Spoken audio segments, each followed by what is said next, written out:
انسان واز و تلقین نصیحت باہر سے سنتا رہے اور برس ہا برس سنتا رہے، اس کے اثرات مرتب نہیں ہوتے، اور اگر اندر سے دل سے بات نکلے تو حضور علیہ السلام کا ایک فرمان ہے، ارشاد فرمائے اذا اراد اللہ بعبد خیرا جعل له واعظا من قلبہ، جب اللہ تعالیٰ کسی بندے کی بلائی کا ارادہ کرتا ہے تو اس کے دل کو اس کا واعظ بنا دیتا ہے، اس کا دل اس کو تلقین کرتا ہے، پھر حالات بدل دیتے ہیں۔ یہ ہے کسی شخص کے اندر سے آواز، ورنہ ساری زندگی بھی سنتے رہے۔ کئی دفعہ آپ دیکھتے نہیں ہیں کہ ایک آدمی بہت زیادہ مجالس میں بھی جاتا ہے لیکن بدلتا نہیں ہے، لیکن اچانک کوئی بات اندر سے اٹھتی ہے، دنیا کی دنیا بدل جاتی۔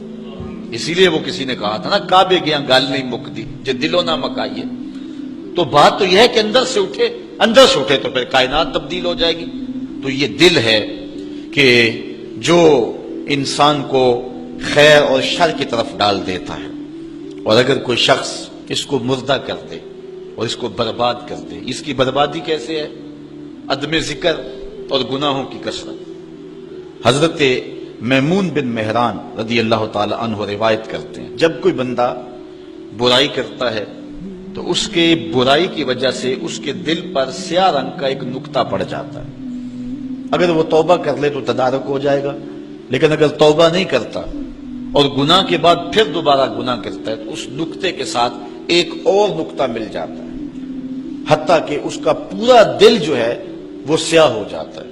اور جب پورا دل سیاہ ہو جائے پھر کوئی بدی اس کے لیے تکلیف کا باعث نہیں ہوتی۔ جیسا کہ فرمایا گیا کہ مومن گناہ کرتا ہے تو یوں محسوس کرتا ہے جس طرح احد پہاڑ کے نیچے آ گیا، ابھی گرے گا اور مجھے کچل دے گا، جلدی سے توبہ سے تدارک کرتا ہے۔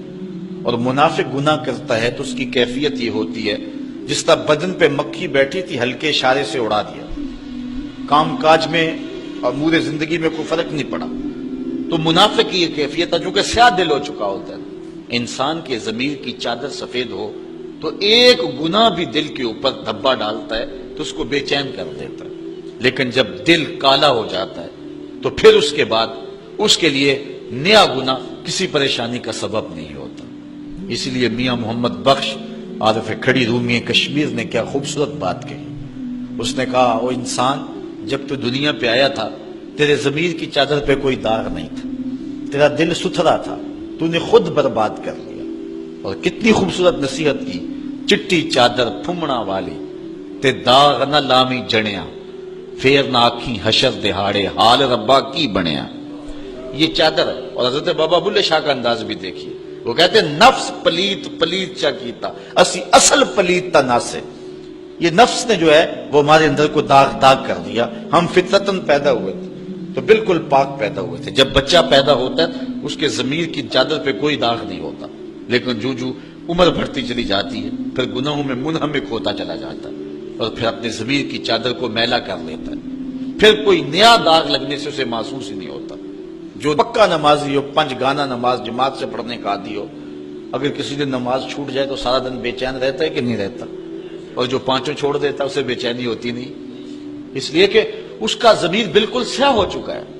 اسی طرح جو کوئی شخص کسی انسان کو قتل کر دے، کتنا سخت دل ہی کیوں نہ ہو، اسے رات کو نیند نہیں آتی، قاتل بے چین رہتا ہے مقتول کے قتل کے بعد۔ لیکن جو عادی قاتل ہو جاتے ہیں وہ انسان کو قتل کرنے کے بعد یوں ہوتا ہے جس طرح ایک مکھی مار دی ہے، اس لیے کہ دل سیاہ ہو چکا ہے، اب ان کے لیے جو ہے وہ پریشانی کا سبب ہی نہیں ہے۔ تو حضور علیہ السلام نے ارشاد فرمایا، حضرت میمون بن مہران روایت کرتے ہیں، جب کوئی شخص گناہ کرتا ہے تو دل کے اوپر ایک سیاہ رنگ کا نقطہ پڑ جاتا ہے، اگر وہ اس کی اصلاح کر لے، اس کو دھو لے، دل کو ستھرا کر لے تو دل پھر مزکا ہو جائے گا۔ اگر نہیں کرتا اصلاح تو پھر دوسرا نقطہ، پھر تیسرا نقطہ، حتیٰ کہ وہ پورے جسم کو، پورے دل کو گھیر لیتا ہے اور پھر اس کے لیے کوئی مسئلہ نہیں ہوتا۔